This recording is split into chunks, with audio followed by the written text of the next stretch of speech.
So by now you know we're going to be taking down the Chicago Cubs in our franchise for MLB The Show 22. Awesome stuff. I'm really excited for this. The team has been so good in the last many years with the trio of Rizzo, Bryant, and Baez. There's just no way that we could have taken them on in a YouTube series trying to quote-unquote rebuild them. But now things have turned. The three-headed monster's now gone. The Cubs have spent a little bit of money getting Marcus Stroman and Seiya Suzuki into town. Mike Trout, I love you. But looking up and down their lineup, it's obviously not enough to get back into contention in year number 1. So they're in a perfect spot to do a franchise series on. So how are we going to build this team back to World Series contention? What young prospects are we going to be grooming or leaning on in the future of this series? Now, I mentioned in the team reveal that this series would be like none other that I've ever done on the channel, which is true, but I didn't explain to you why it's going to be so different. This wasn't an oversight, it was just something I wanted to leave you hanging with, a cliffhanger, if you will. So what exactly is going to be so new about this franchise series that you should definitely subscribe for, turn notifications on, and follow it every waking second of your life? Well, here's just a few things. We're going to be implementing NCAA Baseball 2007 into this series with the Bradley Braves. It's going to be a Twitch exclusive series, and it will be taking on your custom prospect players, and when they declare for the MLB draft, they will be created in our Cubs franchise. This does not only include your custom players, this includes CPU players as well. Every now and then we'll have a scouting update video where we'll talk about and show these players off, but more details on Bradley soon. I have not yet decided to launch that series. It is coming, but I have to figure out an upload schedule, see what the popularity is with this Cubs franchise series, and then determine how we're going to go with next best steps from there. As far as custom players, how many I'm taking, as far as open submission goes, I have not yet decided on that. It just depends on how many patrons we get from this series and how many people are actually interested in the Bradley Braves route. Now, you can totally bypass the college route by becoming a patron, but just keep in mind by doing so, if you want to go the Patreon route to get into the Cubs series, you will be stuck with that rating and that potential rating. There's no bonuses involved in that. So what you see is what you get. You'll be 18 years old, you'll be a high school drafted player, and we'll do a wheel spin to determine on where you go. But if you go the college route, if you go Bradley's route, you're going to be 21 being drafted, but I will be giving you guys a boost to your player's overall rating and his potential rating if you go the college route. It pays to get an education. So make sure you check out the tiers of Patreon donations if you'd like to go that route. There's $3 and up is when prospects start being created and given to you. But like I said, you'll get more of a bump with your player if you went the Bradley Braves route.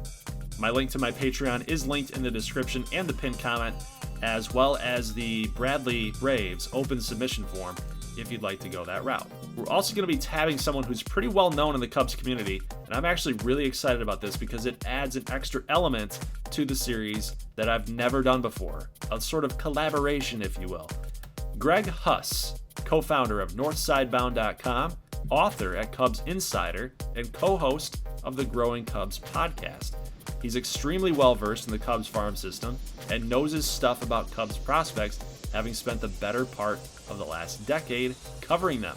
So I'm excited to bring him aboard, and as my trusted minor league advisor, Greg is going to be providing us and me with loads of content about our farm system, and maybe even tell me who to call up and send down as challenges during the series. Greg and I have a few other things up our sleeves, but we'll reveal those at another time. So make sure to follow Greg's socials and start reading up on his articles on CubsInsider.com, and of course follow his Growing Cubs podcast.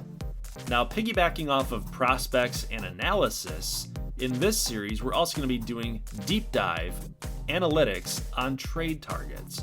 We're going to be making realistic trades. We're not going to be doing Mike Trout for peanuts. We're not going to be doing that. We're not going to be abusing the trade metric or the trade logic of MLB 22. So we'll be analyzing swings, deliveries, pitch repertoires, history of the player, track record of the player. We're going to be doing all of that in this series to keep all of our moves realistic. Now this is something different as well. In all of our games and gameplay, we're going to be spinning a wheel to determine in-game challenges that we must accomplish if we're going to be able to upgrade our players at a faster rate. These challenges will not be easy, as I'm also playing on Legend difficulty, so we really got to earn these player upgrades. These challenges could be something like Marcus Stroman gets 10 strikeouts in a game, or Nick Madrigal goes 3 for 3 in a game. Each challenge that we complete will be worth 10 points.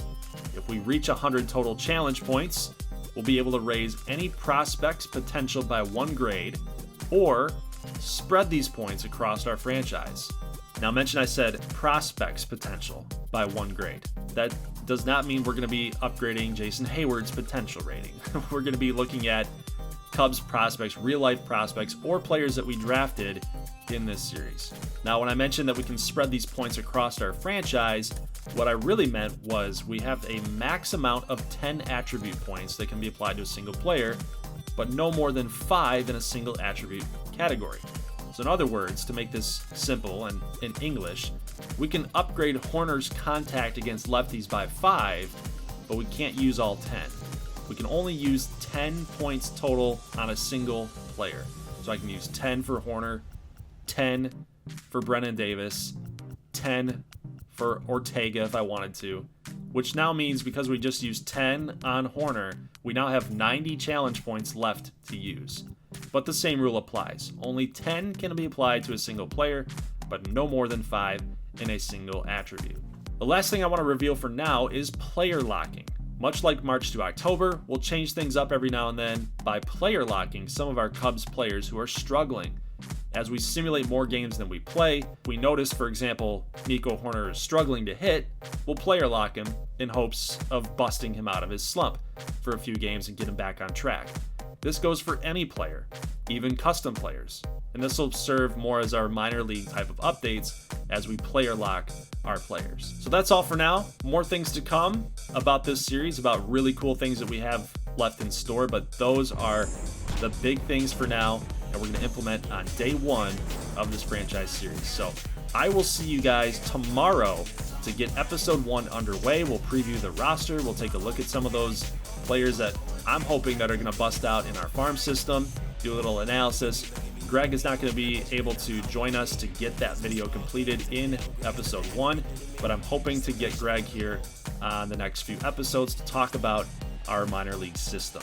So guys, leave a like if you like this thing. I will see you tomorrow, Saturday, for episode 1 of the Chicago Cubs franchise series here on MLB The Show 22.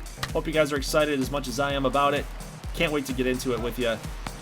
See you in the next one, guys. As always, thanks for watching, and peace.